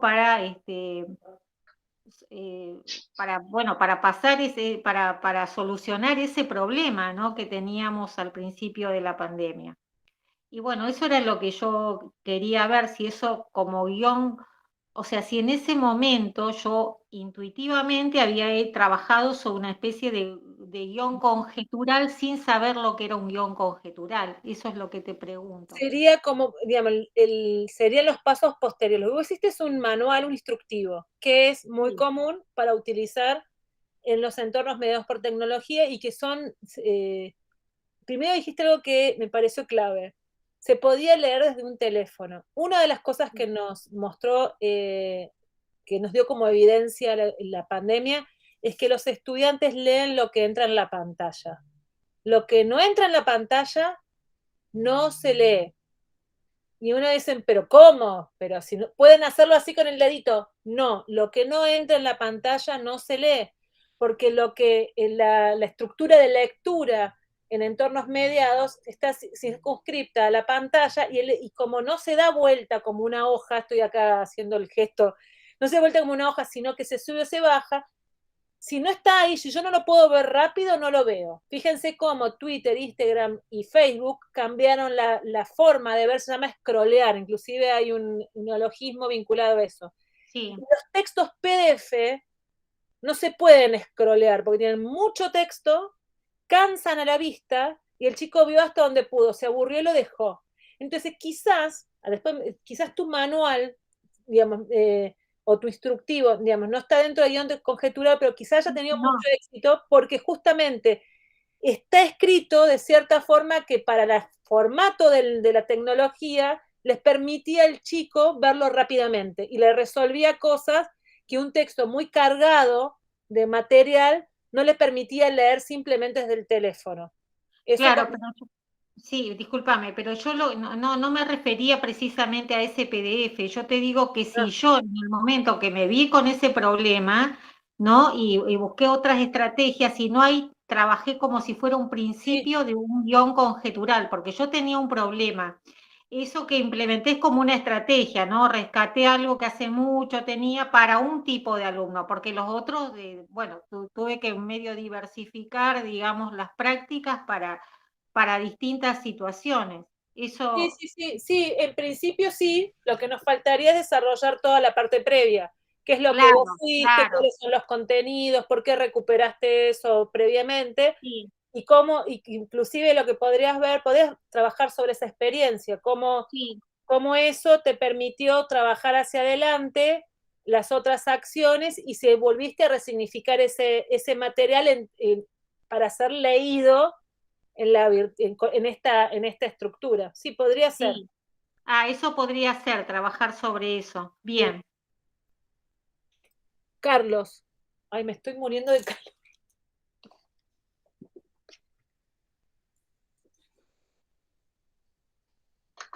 Ahí estoy. Ya no encontraba el micrófono. Lucre, yo lo quería preguntarte, en realidad, para respecto de la consigna del estado de la cuestión, que vos ahí pusiste cuatro aspectos que hay que abordar en el estado de cuestión, que son la unidad de análisis, las prácticas, los desafíos docentes y la misión del espacio curricular y la atención con el perfil del egresado y el impacto en el campo laboral. Cuando entiendo, a ver si estoy en lo cierto, que la unidad de análisis es, por ejemplo, en mi caso, una unidad o un tema de historia general de la educación, ¿sí? Que es la materia que yo estoy dando. Y aquí, por ejemplo, y después plantea cuáles son las innovaciones que hay en el área, ¿sí? Porque los contenidos nodales, está bien, es fácil identificarlo, pero, por ejemplo, Historia General de la Educación, que es una materia teórica, fundamentalmente, abstracta, como todas las historias, por allí no tiene tantas innovaciones en cuanto a los formatos tecnológicos. Sí y no. Mira, por ejemplo, no sé cómo estarás dando historia general de la educación, pero, por ejemplo, hay varios, por ejemplo, si pienso en sistemas educativos comparados con este tema de las innovaciones tecnológicas y líneas de tiempo animadas, que van relacionando, por ejemplo, habían relacionado lo sé, pero lo tengo muy presente por una charla que tuve con Pablo Pinó, sobre cómo habían relacionado el sistema educativo español con el inglés y con el estadounidense para ver justamente la inclusión de las mujeres. Nada, capaz que vos no lo ves como contenido, pero te digo, justamente hay unos dispositivos eso están en videos, que están en YouTube, donde otros profes, para abordar ese tema, han buscado cómo producir materiales para poder relacionar esto. Y hay cosas que son muy divertidas porque han utilizado líneas de tiempo animadas. Y esto digo como innovación tecnológica, para que te sirva a vos, decir, bueno, a ver, tengo que ver, qué sé yo, no sé, no sé cuál, pero qué sé yo, el modelo, qué sé yo, Montessori, bueno, no sé si vos lo ves, pero ¿cómo, bueno, a ver, cómo puedo dar para que no sea, había una vez, y bla, y empezar con... Bueno, hay distintos materiales que fueron producidos por otros docentes, que en este contexto lo podemos ver en YouTube, o por ejemplo, en Internet están la SADE, inclusive Claxo, han trabajado en el desarrollo de estos materiales de libros, volvieron a ladrar los perros, materiales digitales para ser trabajados en entornos mediados. Si bien el contenido histórico no varió, sí hay desarrollos de estos materiales de manera multimedial que te pueden llegar a servir. Entonces, sí, bueno, obviamente, igual que, qué sé yo, en matemática, y bueno, los logaritmos no cambiaron. Bueno, entonces, a ver, ¿cómo podemos abordar, qué hay avances sobre eso? Y ahí, en estos 2 últimos años, vas a ver que mi historia, porque justo este tema lo estuve viendo por otra cosa en este mes, me sorprendí de la cantidad de materia, de cómo han logrado relacionar los avances en aplicaciones tecnológicas para poder presentar la historia. Yo les contaba a los chicos la semana pasada que uno de los problemas que nos ha pasado en Ciencia, Universidad y Sociedad es la confusión del tiempo histórico que tienen los chicos. No saben el antes y el después, eso seguro. No pueden, primero que los números romanos, es como que si uno le estuviera hablando de física cuántica, ¿viste? Empiezan con los números, no saben ni cómo escribirlo al número romano porque te ponen la I con diéresis y siguen poniendo un desastre. Entonces, para ver estas cuestiones que se supone que las deberían saber, hay líneas de tiempo animadas que te pueden ayudar o hacerlas o ya están hechas. Hay uno que se llama academia.pi que hacen unos videos animados muy buenos sobre el sistema educativo que están en YouTube. Bueno, esas cosas, si bien el contenido no varía, vos vas a ver que, bueno, ¿qué avance hay sobre esto? Bueno, está todo esto. Bueno, a ver, ¿qué puedo yo trabajar sobre esto que me sirva o no para ver? Tienen problemas de reconocimiento del tiempo histórico. Bueno, a ver, ¿cómo podemos para que lo puedan ubicar, para que lo puedan ver, para que puedan, porque además hay otra vuelta de tuerca, ojalá fueran los datos. Cuentan la historia como un cuentito. Yo no sé en qué momento a alguien se les ocurrió en didáctica de las ciencias sociales decirle, bueno, pero la historia es un cuentito porque nos arruinó la vida para adelante a todos, porque les cuesta comprender la complejidad de la historia. ¿Cómo enseñamos la historia a partir de su complejidad? Bueno, no sé si a vos te pasa, Carlos, esto. Bueno, había una vez una escuela... ¿no? Sí, por supuesto, pero además esto tiene que ver con la historia fundamentalmente positivista del siglo XIX, que eso que vos decís es la deformación de la historia positivista del siglo XIX, que puso en una línea de tiempo todos los acontecimientos, entonces se convirtió en un cuento de causa y efecto, ¿no? Y realmente romper y pasar a un análisis de otras características, con teoría y relacional, es bastante difícil, porque en la escuela secundaria se sigue enseñando la historia lineal de Mitre, López y compañía ya del siglo XIX. Pero por ahí yo estuve buscando mucho, y la verdad que encontré solo videos de la Universidad de Educación a Distancia de España, que en media hora desarrollan un tema, pero hay un profesor explicando con un PowerPoint. Claro, pero ¿Sí? si querés te paso, yo los uso, son simples, pero son unos mapas dibujados que te sirven para poder ubicar al estudiante en la complejidad de la historia. Hay una aplicación que estoy tratando de recordar que no sé si ustedes, quizá los que están en ciencias naturales me van a odiar lo de decir, pero bueno, Pierre Bourdieu tiene un mapa, bueno, tenía porque murió, pero dejó un mapa, es un mapa con dos ejes donde nos permite ver el espacio y el campo social. Entonces dice, no hay ubicación en línea de tiempo, sino posiciones en el espacio. Bueno, es genial, que no sé quién es, pudo hacer un programa que nos permita hacer ese tipo de mapa. Yo hoy lo voy a tratar de buscar, Carlos, y te lo paso, porque es otra forma de mostrar lo complejo. Cómo uno puede desarrollar, puede trabajar con los estudiantes en el desarrollo de una complejidad. Y ahí me da pie a algo más, ahí te doy, Fernando, que es algo que sería alucinante que algún día lo podamos hacer en la universidad. Dejar de comprar programas y empezar a hacerlos.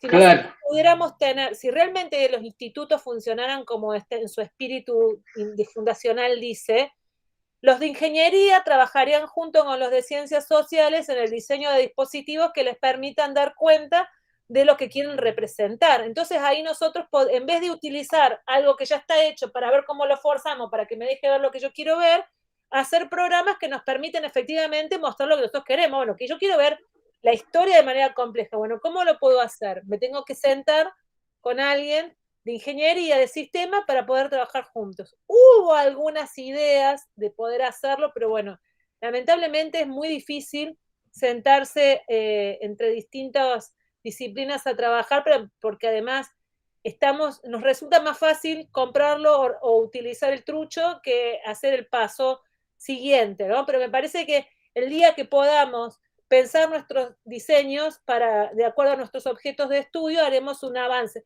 Y allí, en esta relación de establecimiento del estado de la cuestión, saltan estas carencias. Decimos, bueno, a ver, ¿cómo puedo hacer para resolverlo? Bueno, capaz que exista en la UMPA alguien que ya lo haya pensado de alguna forma, que ya lo esté viendo de determinada forma, entonces ahí me pongo en diálogo con ese colega y avanzo sobre ese tema.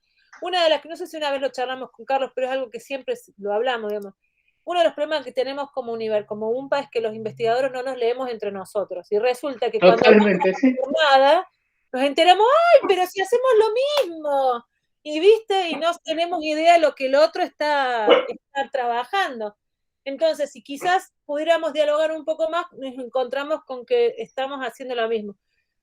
Yo me imaginaba, Lucre, haciendo esta diplomatura, por ejemplo, todas las posibilidades que tiene la historia, y la historia de la educación obviamente, con la realidad virtual,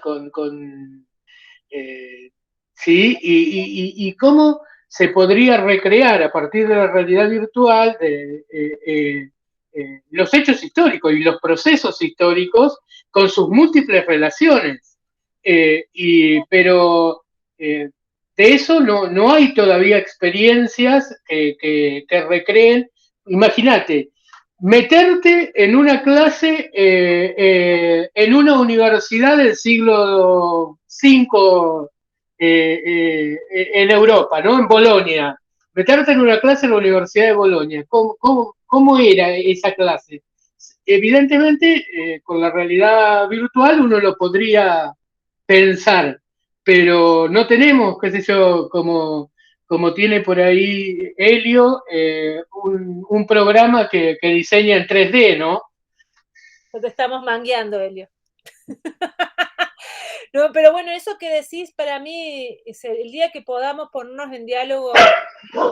Obviamente que hay muchas cosas como para poder relacionar, pero es una deuda, yo creo, ¿no? De poder sentarnos a ver qué podemos hacer juntos para esto. Pero además me parece que hay un paso previo que es una gran carencia.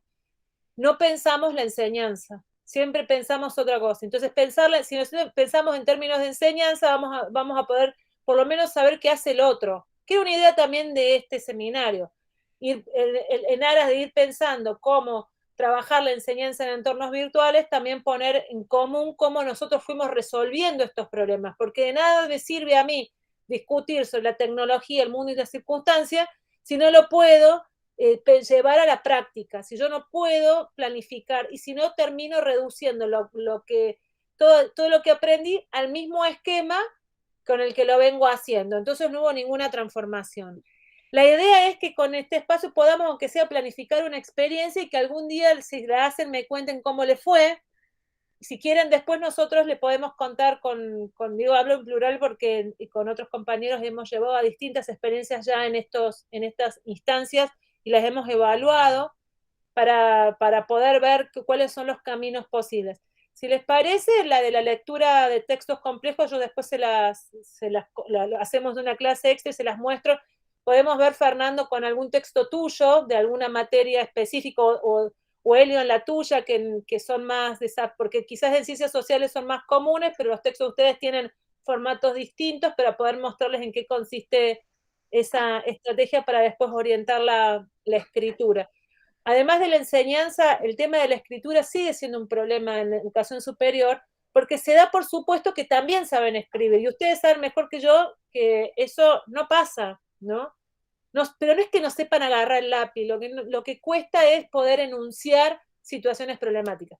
Fernando, ¿no? Sí, quería pedirte también si me podés pasar lo del mapa de historia, el mapa temporal. ¿Por qué? Porque a mí me toca dar historia de la química, todos los sucesos de Demócrito hasta la mecánica cuántica. Y bueno, pero es la evolución del modelo atómico. De hecho, es muy interesante. Pero claro, me encuentro el desafío lineal, lo que dice Carlos, que, o sea, yo imagínate, no soy del área de la historia, entonces yo lo doy como una línea temporal. Pero bueno, también me encuentro en que fulano investigó al mismo tiempo que Mengano y no pasó en una vez, pasaron muchas situaciones, que este descubrió lo mismo que este, nada más que este estaba en Europa y este en América, y obviamente con días de diferencia, ejemplo. Entonces, poder demostrar eso, que no es una línea, sino que es, o sea, otra cosa, estaría bueno. Así que si el recurso lo tenés, claro, sí, que se solapan, más vale. Ahí lo que habría, ahí Elio te vamos a seguir mangueando. No, digo, el desafío es tratar de lograr que los chicos vean los distintos momentos superpuestos. Depende de vos cómo se lo representes, porque vos podés, ahí sigo. Claro, por eso, si hay otra forma de hacerlo, como decías vos, que tal vez yo conozco la línea temporal típica que te da, por ejemplo, Genially te da una de las opciones línea temporal, así o así. Pero si hay otra forma de representarla, como estás mencionando vos, bueno, sería bueno porque es como para mí una novedad tecnológica. Este tema. Es una forma de pensar el tiempo como construcción de estudio. Está bueno. Depende, bueno, ahí ya nos estamos yendo un poquito de tema, pero hay una forma de hacerlo que es a partir de un eje central, que es la sucesión de hechos históricos, establecer niveles de análisis local e internacional y de acuerdo puntualmente a lo que vos querés ver. Por ejemplo, a mí me interesa, yo estudio justamente los procesos de aprendizaje y de la enseñanza de aprendizaje, entonces una de las investigaciones que hice es quién es el estudiante de la UMPA, y para eso tuve que reconstruir el sistema educativo santacruceño. Eso llevó un tiempo histórico, pero no era año por año, había distintas líneas de tiempo que me alumbraban ese hecho. Entonces vos tenés la línea que a mí me interesa estudiar, la trayectoria del estudiante, después tenés el tiempo local, el nacional y el institucional, que va abajo. El institucional es el que te marca qué transformación institucional hubo en ese momento. La provincialización de Santa Cruz, la creación del sistema de las escuelas secundarias, qué sé yo, las leyes a nivel nacional, con todo, y después, por lo que buscas son correspondencias. A ver, ¿qué le pasaba a este chico en este momento? Ah, en este momento pasó, qué sé yo, golpe de Estado y se cerraron las escuelas y a nivel curricular se enseñaba tal cosa, entonces vos podés establecer que sería una biografía educativa. No es tanto, digamos, la linealidad, perdón Pablo, ahí ya, gracias por participar.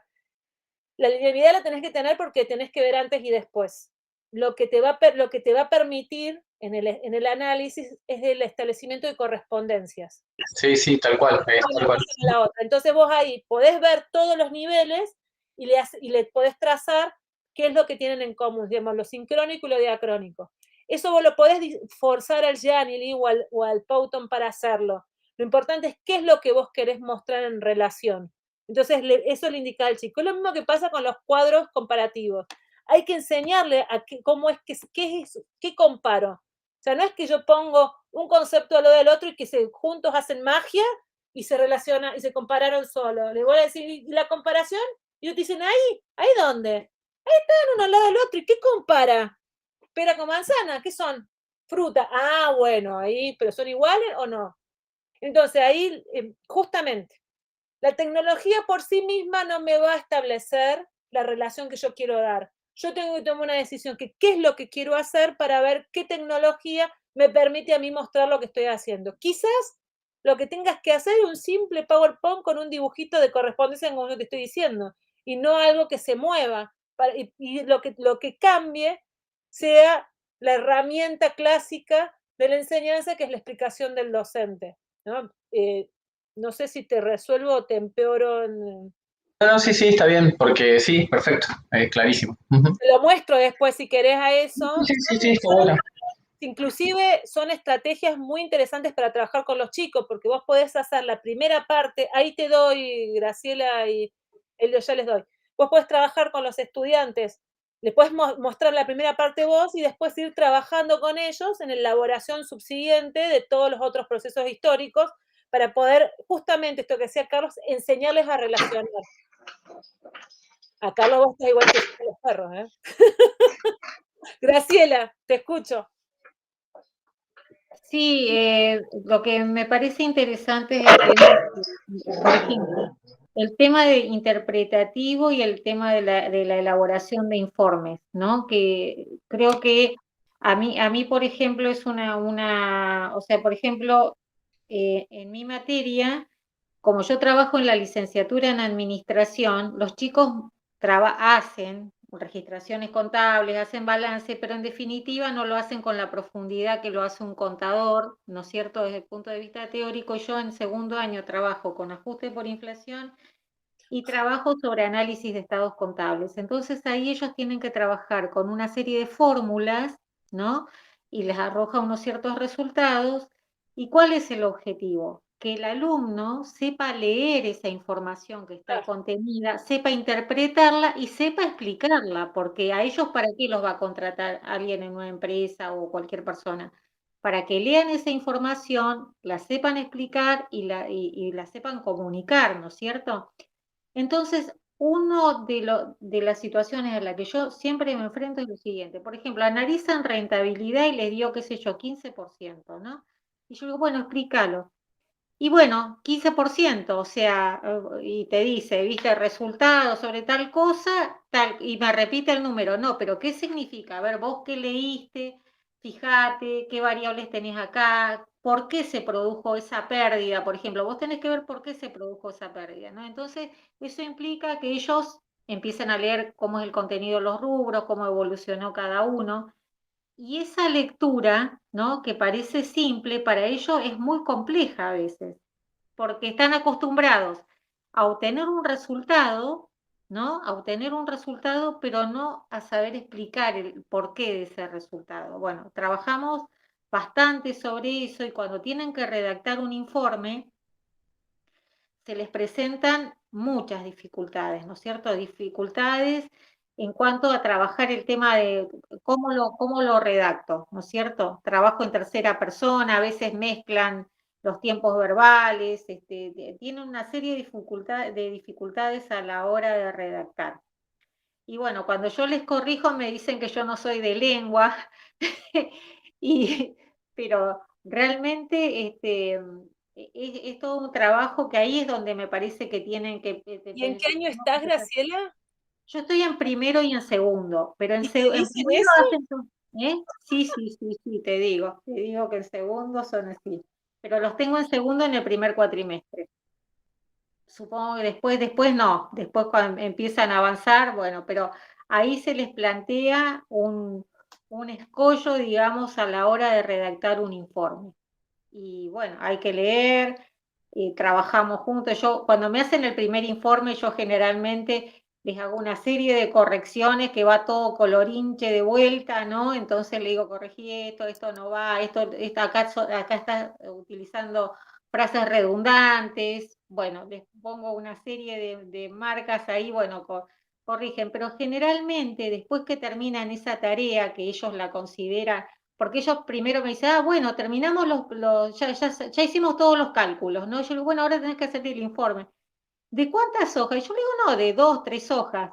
Ah, bueno, es fácil. Bueno, me mandan el informe, yo se los corrijo y me dicen, pero ¿cómo? Y acá entonces, pero si acá dice que, ponele, dio 15%, dio 12%, y yo le puse eso, sí, pero vos me tenés que explicar el por qué dio eso, ¿no? Entonces eso requiere una lectura más profunda de los cálculos, de la situación de la empresa. Bueno, y trabajamos sobre eso, pero finalmente después, cuando termina, generalmente las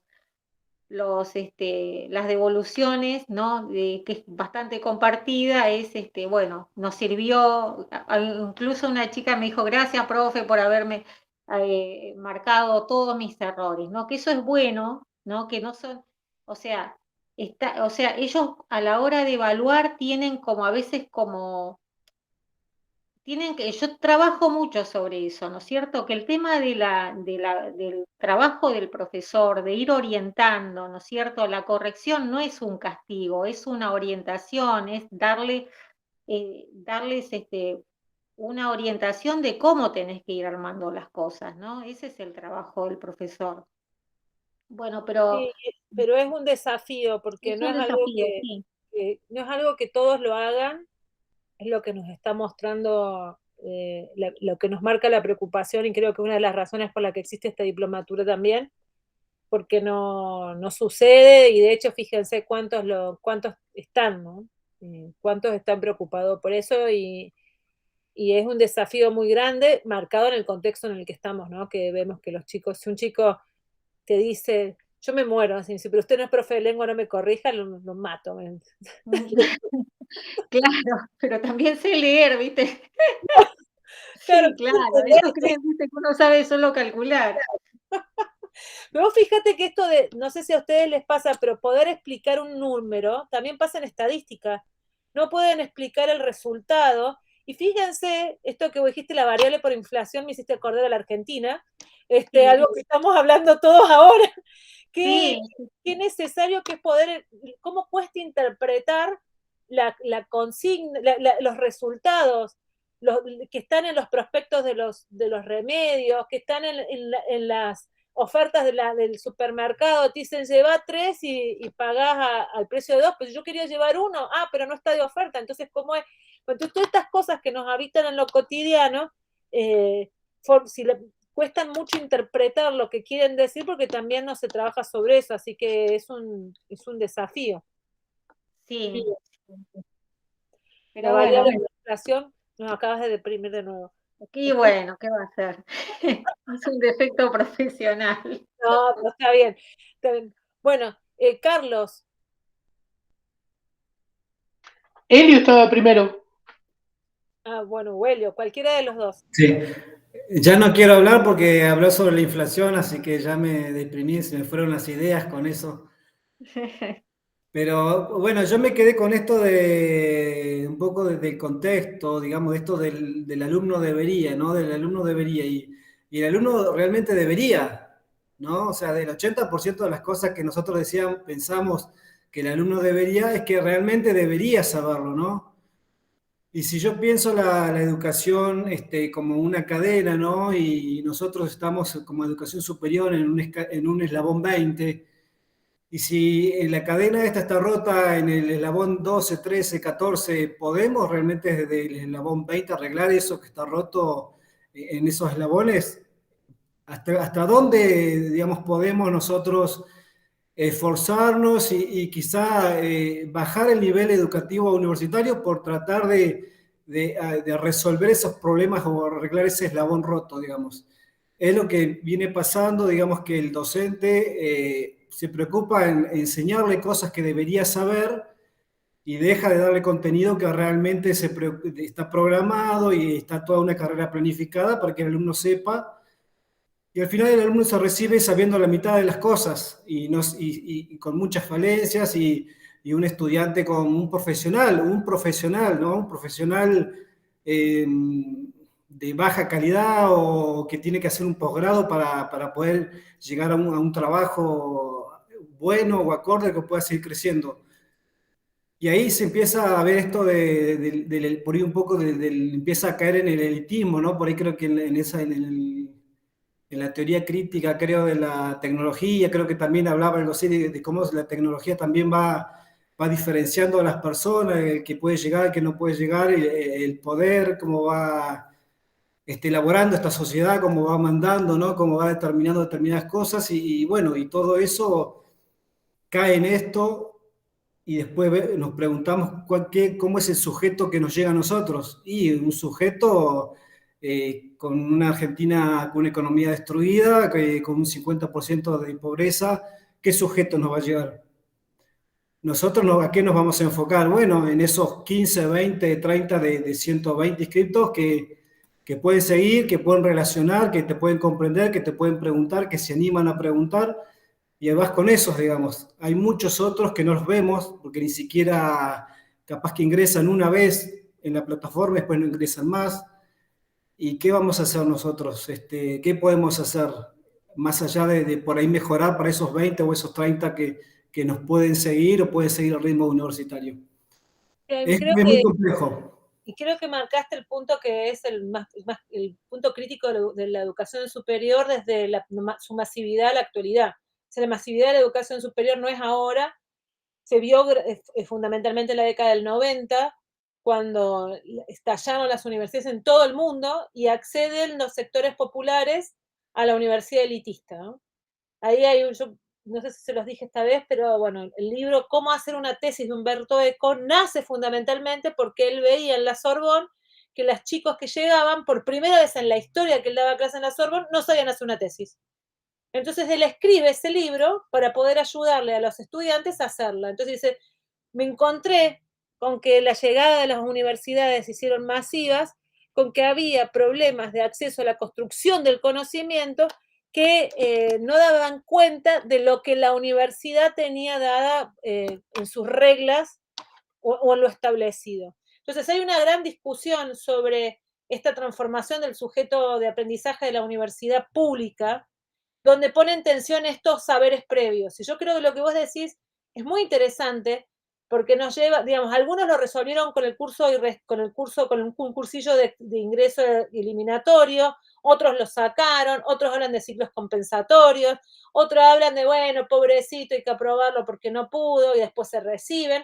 Y ahora tenemos algo más difícil, es el ingreso a los chicos con discapacidad intelectual a la universidad, que tienen todo el derecho del mundo de ingresar a la universidad, pero hay casos en universidades que tienen carreras como arquitectura, que tienen que recibir a chicos que tienen problemas, o por ejemplo, hay chicos de arquitectura o de comunicación que son ciegos y que estudian comunicación audiovisual y tienen todo el derecho del mundo de estudiar comunicación. Les digo, fue compañero mío, no le estoy diciendo algo que no conozca, era compañero mío, era ciego y se anotó en comunicación audiovisual. Entonces, el pibe tenía que estudiar comunicación audiovisual. Y el docente ya no sé lo que habrá hecho en aquel momento. En aquel momento nadie podía agarrar una filmadora, pero estoy hablando de la década del 90, que eran re caras y la aprendíamos por dibujito. Pero ¿cómo se imaginaba él que iba a editar un video si no lo veía? Bueno, nadie le podía negar a ese pibe el ingreso a la universidad, porque él tiene derecho a estudiar en la universidad. Es su derecho como ciudadano, su derecho constitucional. Entonces, estos casos nos ponen en una situación muy difícil sobre qué tipo de educación nosotros les vamos a dar. Yo estoy de acuerdo en lo que vos decís. De hecho, muchas veces nos hemos propuesto, digamos, nos hemos replanteado cómo hacer para favorecer el ingreso y el tránsito de los alumnos a la universidad sin, que no esté en detrimento del desarrollo académico. O sea, tiene que saber hasta cuánto le perdono, podría decir. ¿Cuál es el margen en el que le digo, bueno, hasta acá te perdono, pero esto lo debes saber? Cada vez, no sé ustedes en qué año, bueno, más o menos intuyo por la edad, por las canas que tenemos todos, que todos vamos a haber estudiado en los 90 o por ahí, o un poquito antes o un poquito después, pero bueno, pero en nuestra época había que leer mucho. Nadie ponía en discusión que había que leer. Yo me acuerdo de Movimientos de Estética y Cultura Argentina, en unos libros así, que andá a decirle a la vieja Paulinelli que no le va a leer los libros porque te sacaba de la materia. Ahora, ¿no les pasa a ustedes que les ponen un PDF de 15 páginas y te dicen, ¡ay, profe! Todo hay que leer. Y sí, todo. No puede ser por video y no. Y ¿qué? No, porque nos llenaste de PDFs. Nos diste, Claro, en un día nos pusiste 7 PDFs más un libro. Y yo no digo, diga que wow, y me quejo. Bueno, pero ahora les voy a dar la recelé fácil. Yo sabía que me ibas a decir eso, pero bueno, digo, la gimnasia esto de leer, de estudiar, de estar, es algo que se fue perdiendo, por también asociado a esto de hay que permitirles que, ¿no?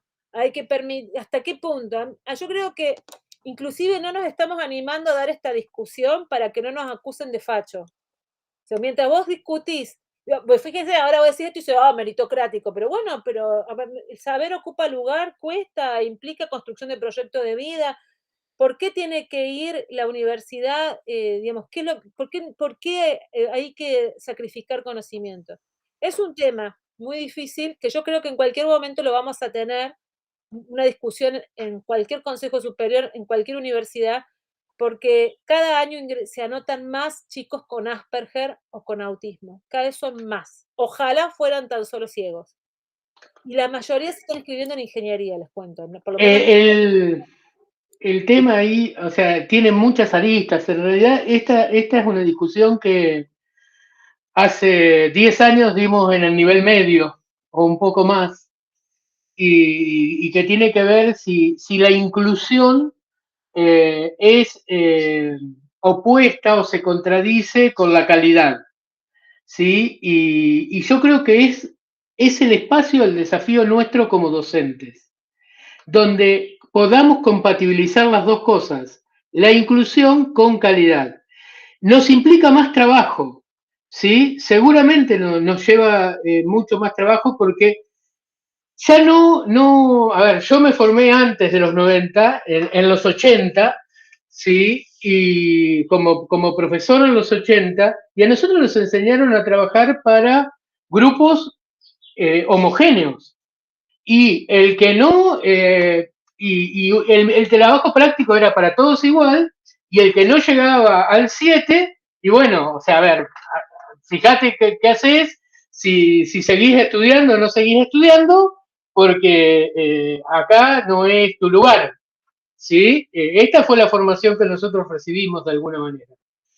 Hoy por hoy, la idea es trabajar por ahí con los tiempos individuales o de los pequeños grupos que son diferentes. Y me parece que acá las tecnologías sí tienen una respuesta, porque el trabajo asincrónico nos permite darle otros tiempos a los estudiantes, ¿sí? Y tiempos que no son solo el espacio del aula, sino tiempos que ellos pueden utilizar en otro momento. El tema es ver cómo aplicamos bien esas estrategias, ¿no? Y el otro es también pensar, a ver, ¿son necesarias esas 15 páginas del PDF o ese PDF puede estar, lo central está en 3? ¿Sí? Porque a veces escribimos mucho para los congresos, para la jornada, que son las cosas que después utilizamos, y son 3 las ideas fuerza, que las sintetizamos de página, y el resto son explicaciones que las podemos trabajar desde otro lugar. Eso por un lado, pero además pensar esto yo me quedé un poco también rebobinando y pensando esto que decía, cómo le enseñamos lo que, algo que Elio también decía, lo que no saben. Y por ahí yo me quedé pensando cuando vos decías, hacemos lectura en conjunto, y quizás tengamos que armar un tutorial de cómo leer un artículo académico de historia de la educación. ¿Sí? Y cómo se organiza un artículo académico con un problema, con una hipótesis, con un desarrollo, donde están los fundamentos, donde está la documentación que lo avala, ¿sí? Y cómo leer la conclusión, porque por ahí no lo saben hacer. ¿Sí? Es muy probable que no lo sepan hacer porque no son cosas que sucedan en la escuela, y además la estrategia de lectura colaborativa, leer entre todos, no es algo que suceda generalmente. Yo, antes de que se me vayan todos, me parece que en algún momento tendríamos, si quieren, bueno, el jueves vamos a tener el otro encuentro, pero a mí me encanta esto de que podamos charlar, porque veo que es algo como que es necesario el compartir la charla sobre estos temas, y que nos ponga a rever nuestras prácticas. Lo único que quiero agregar, discúlpame Carlos que te corte, pero ya se nos van yendo todos y vamos quedando poquitos. Pienso que para que la educación pública sea un derecho, el Estado le debe dar las herramientas de aprendizaje al estudiante para que pueda acceder a su derecho, que no es únicamente tener una computadora, un libro o una beca, sino que tenga las herramientas de aprendizaje que le permita acceder a su derecho. Nosotros le damos esas herramientas, pero después también el estudiante debe salir de su posicionamiento de deadman, como decimos nosotros, de deadmencialismo, para ponerte sujeto de acción, es ser estudiante y no alumno, para poder enfocar su proceso. Si no, efectivamente la universidad no es tu lugar. O sea, puedes hacer otra cosa, pero para estar acá, nosotros te vamos a dar las herramientas, te vamos a enseñar a leer, te vamos a decir por dónde están los materiales. Ahora, pero para poder seguir acá, vos tenés que poner de tu parte. Y eso que parece obvio, que es lo que está, Elio me encanta porque lo vuelve a decir de otra forma, lo mismo dijiste en la clase de encuentro pasado, eso que parece obvio no está pasando ahora. Con el pobrecito, no tuvo clase, pobrecito, es madre soltera, pobrecito, con el tanto pobrecito es como que menos texto, le aprueban con 4 y va pasando, y después llegamos a una situación en la que esta persona no puede dar cuenta de eso. La universidad no es para todos, no porque no sea un derecho de todos, sino que cada uno debe encontrar su proyecto de vida. Lo importante es que pueda hacer lo que quiera hacer en el contexto en el que se encuentra.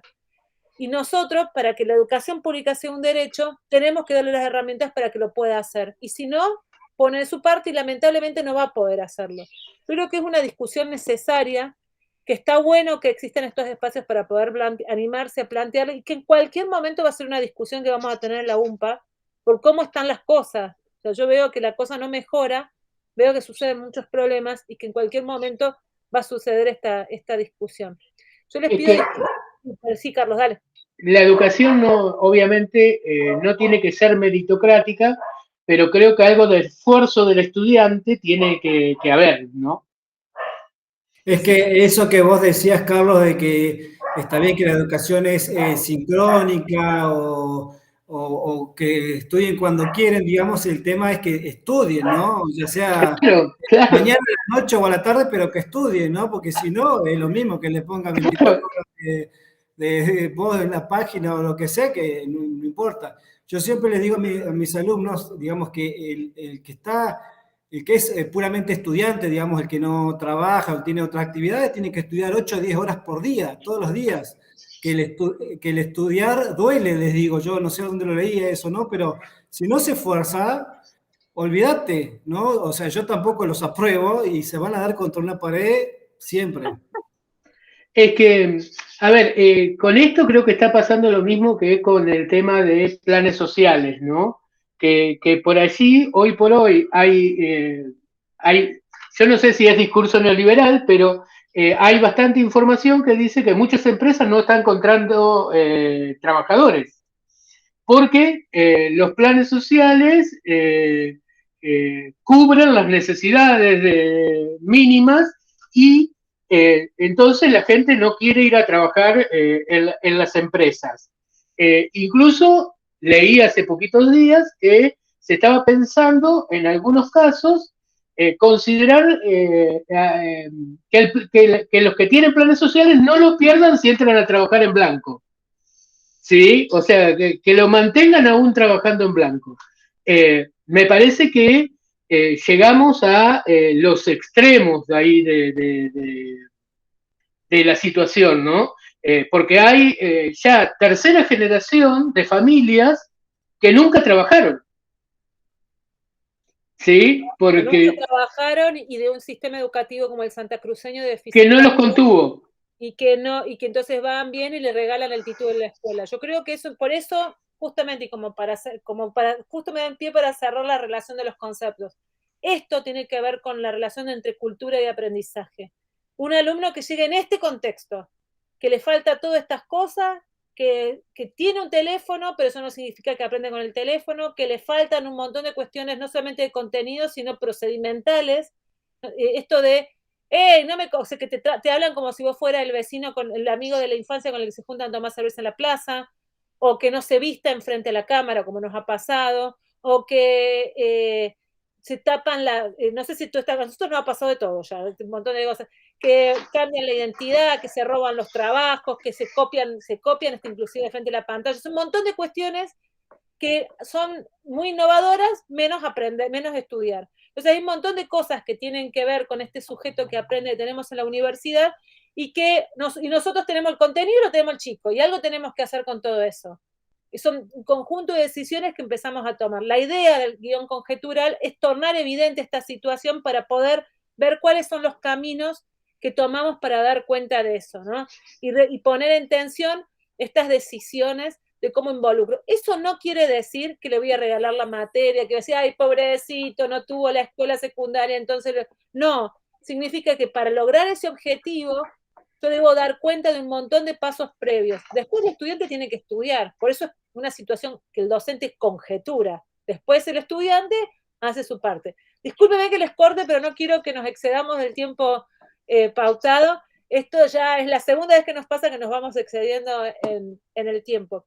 Este jueves a las 6 de la tarde tiene el tercer encuentro. Si tienen alguna duda o hace falta correr la presentación del trabajo unos días más, no hay problema. Pero yo después voy a poner la segunda parte del trabajo. Te avisamos el jueves. Te avisamos el jueves. Dale. Bueno, nos vemos entonces el jueves. Sí, un gusto verte, Carlos. Nos vemos, Miriam. Gracias igualmente. Chao. Bueno, gracias. Nos vemos. Chao, chicos, hasta luego. Chao, hasta luego. Chao, chao.